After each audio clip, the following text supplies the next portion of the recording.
Okay, back to Likkutei, Parsha's Balak, page Ayin Gimel. We'll learn this Maimon, Mateva Alach Yaakov. Okay, so Mateva Alach Yaakov, Mishkinisachi Yisrael. How good are your tents? Yaakov, the dwelling place is Yisrael. So Lahav Maimon is out to understand what Chazal say, Kol HaKeir Avraham Avram. Balaam, the Gemara says, whoever calls Avraham Avram is transgressing a negative commandment. Why? So, because the Pasuk says your name will not be called Avram anymore, it will be called Avraham. The fact that the Torah says your name will not be called means if you do it, you're transgressing a negative commandment. So the Gemara asks, but by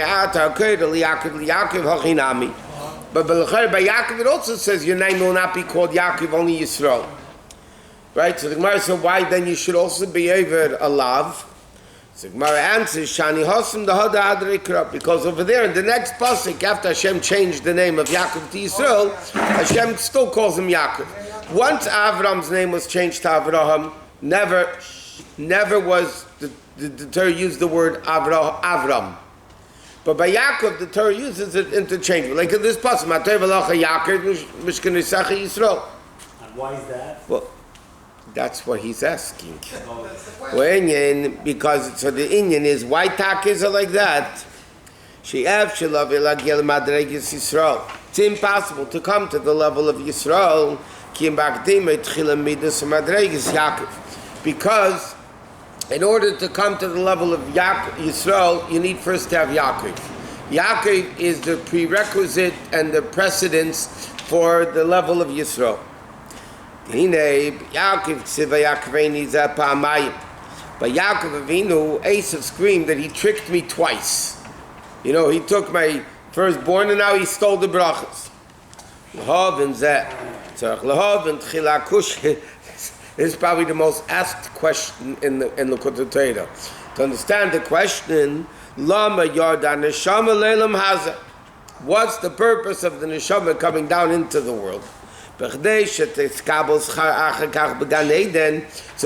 the reason is for the Neshama to come down to get reward in Gan Eden.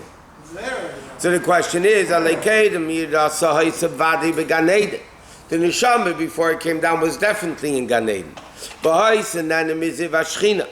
it was already benefiting, enjoying the Shechina. So what's the advantage of the Neshama coming down? There's many answers to the question the Alter Rebbe says. But what's the tirutz amiti? What's the true answer? 1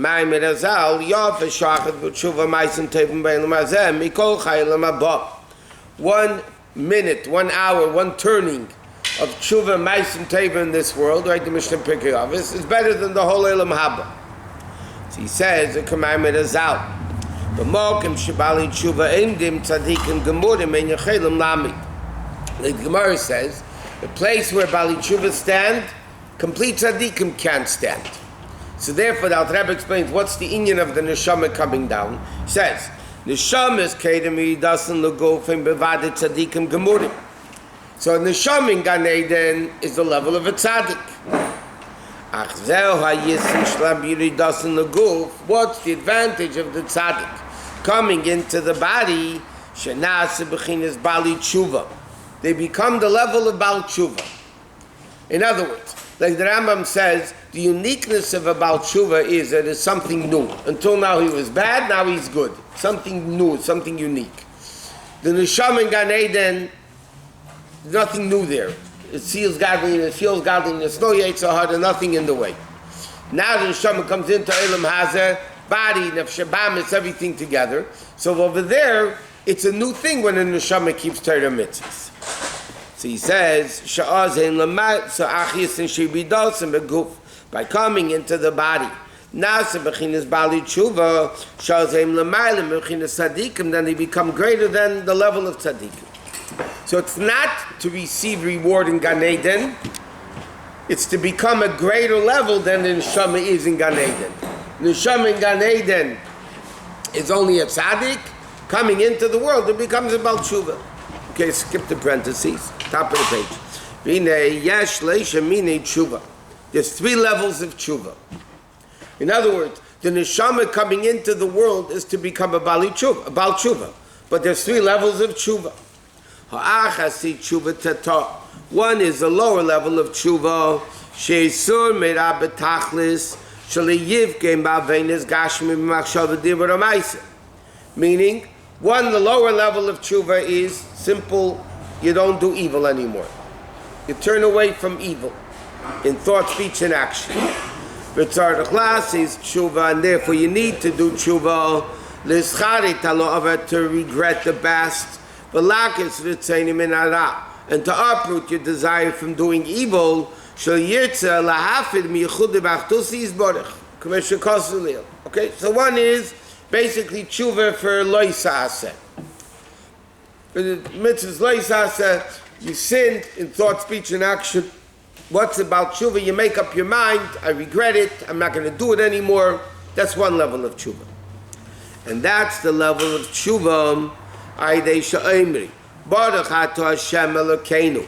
When we say in the bracha that Hashem Elokeinu, meaning Sheyum She'u'b'chinas Elokeinu B'kirbeinu, which is the level of Memale Kol Almin, okay, which is the lower level of the permeating revelation of Elokus, deals with the world already. So what are we saying? Elokeinu should come into us. Because he says, like the pasuk says, Halei ki ein alaka b'kirbi mitza'uni aroi sa'ela. The pasuk in Parsha Vayelech said, because I didn't feel God within me, I did all these avedas. Okay,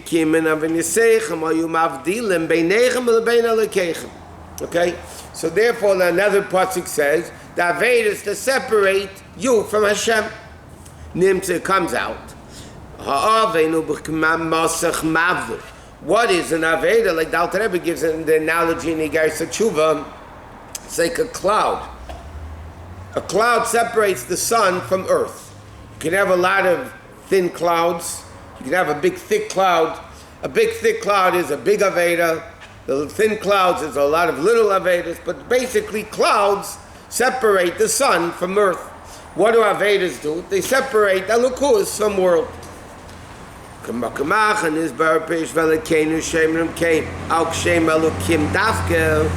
Why do we say it only on Elokim? It's interesting. The only name of Hashem, which is plural, number one, the only name of Hashem which you say the word nu on, ours. You don't say, there's no, and for Yud Kei Vav Kei, Hashem, there's no our Yud Kei Vav Kei. Right? Any name of Hashem you don't have except Elokeinu. Huh? It's not one name of Hashem. The name means a master. It's not one of the names of Hashem. Which is the level of Elokeinu, is that Efsher. Kiyamai Tzimtzum is only through the level of Tzimtzum. Are there Tzimtzum Shchinasei bein Shnei Badi Odin? Like it says that Hashem, it says about the Odin, there are 2 poles in the Odin. In the end of Parshas Nosai, it says Hashem spoke to Moshe Rabbeinu bein Shnei Badi HaOdin, between the 2 poles of the Odin. That means the Shechina was on top of the ark between the 2 poles that they carried the Odin with. So the question is, Alter Rebbe says,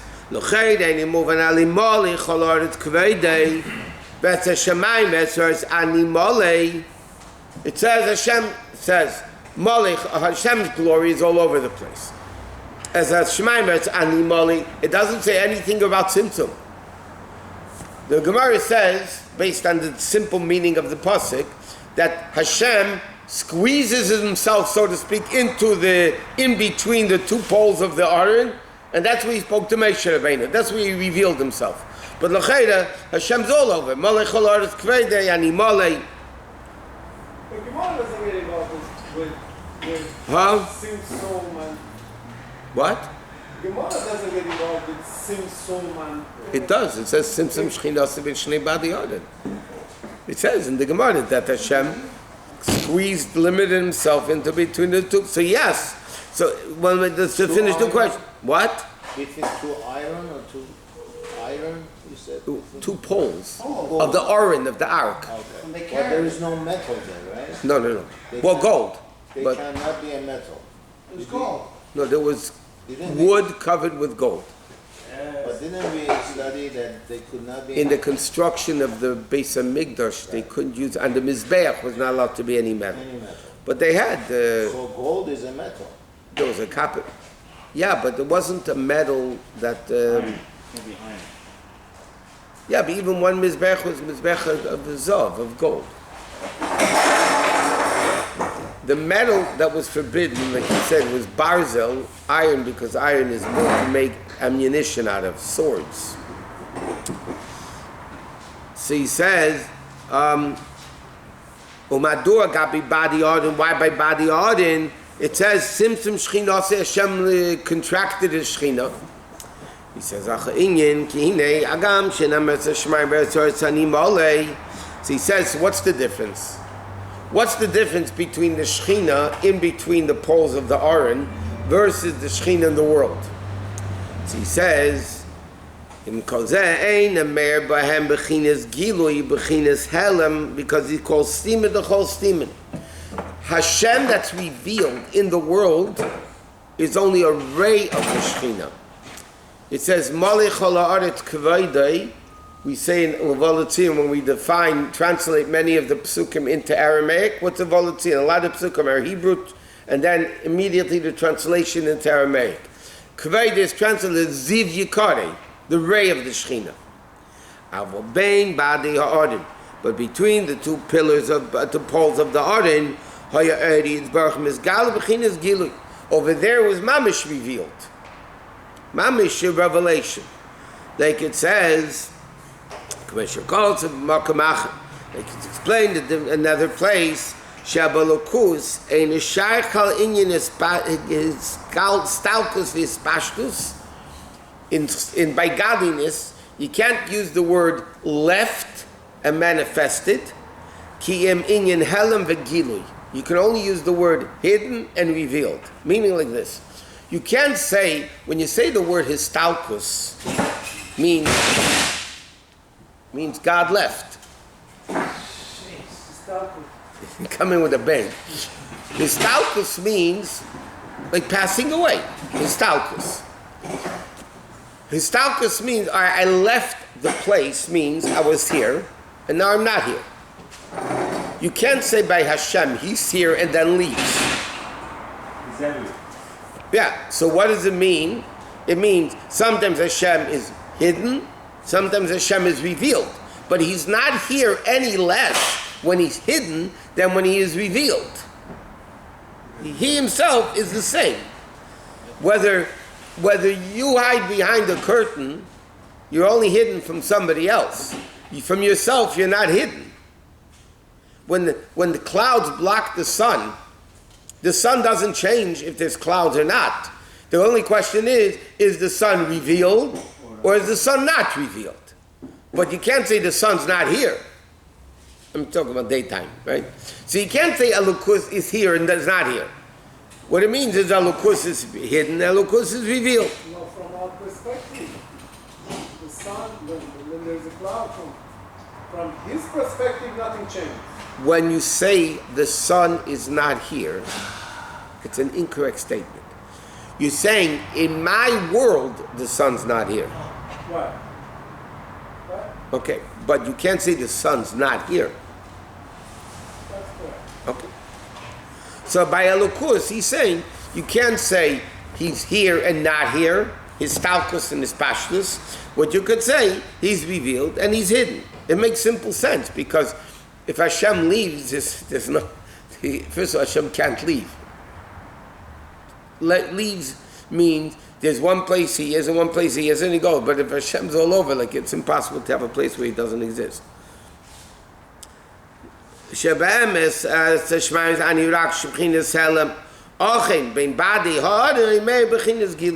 Or the same thing we learned. This sefer is holy because the definition of holiness means it's a place where God is revealed.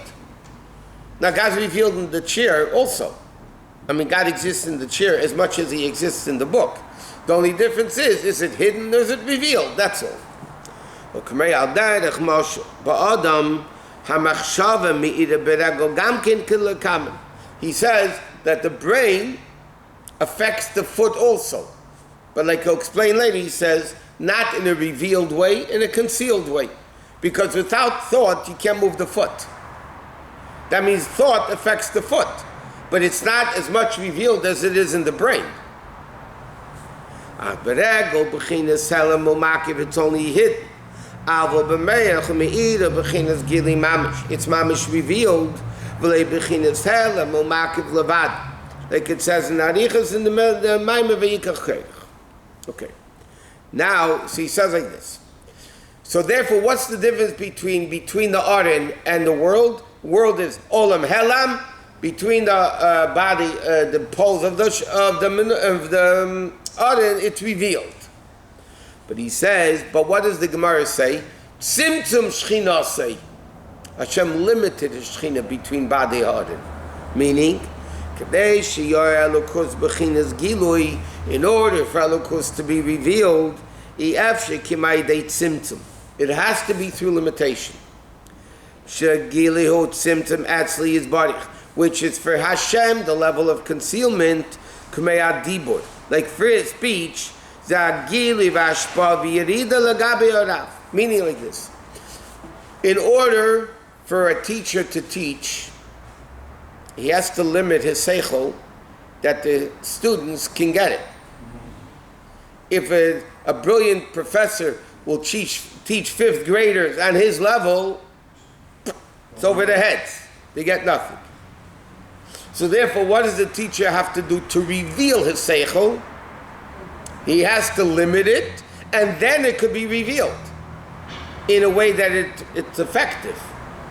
In other words, you can reveal something, but if it's not effective for the vessels, then it's not revealed.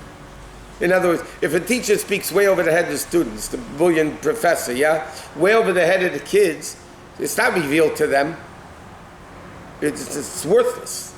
He limits it, but the original thought in the professor's mind is the same. Any level of revelation is in a certain limited form how it's revealed. Essence, like it's built in this Parsha, built in this Gala. You can't reveal an essence because any revelation is a limitation the way you're revealing it. In the words, let's say, right?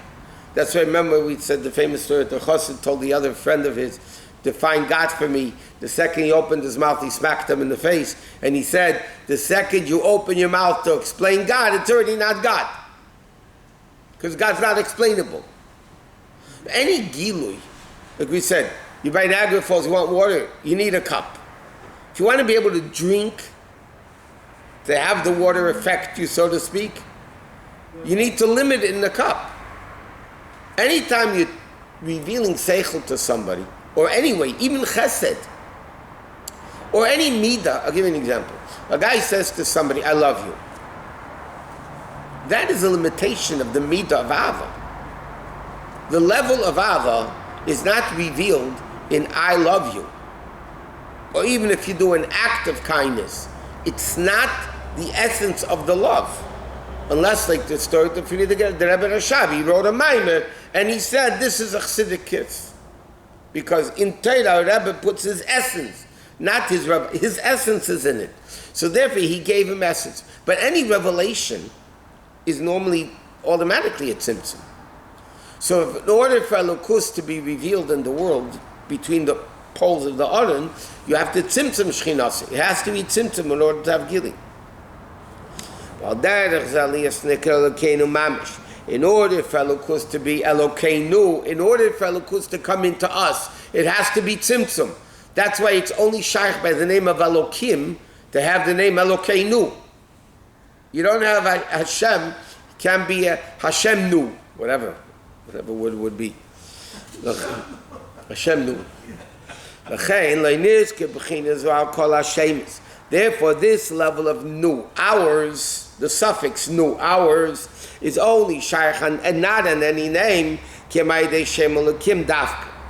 and that's the level of tshuva, Zanya tshuva echad liyes b'chines Elokai b'kirbi. That's the first level of tshuva. The first level of tshuva is to get rid of those things that separate Elokus from us. Get rid of the clouds, so to speak, that separate the sunlight from us. So as soon as you get rid of the clouds, the sun doesn't have to do anything to re-shine, by the way. The sun doesn't have to press the ignition button to start again to reveal. The sun is shining. There's concealment. Take away the concealment. So therefore, Elokus is Elokeinu. But in order for Elokim to be in us, you got to get rid of the blockages. So that's the level of tshuva for Sur Merah. Let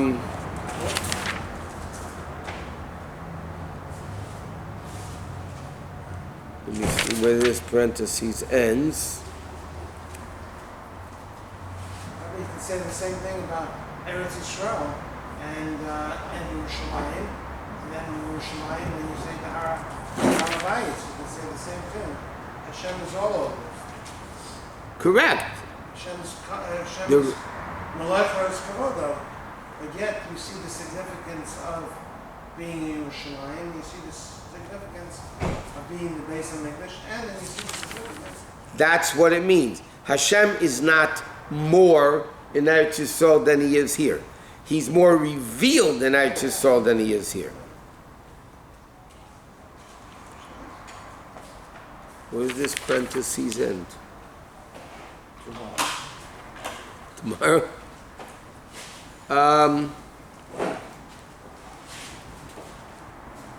Okay.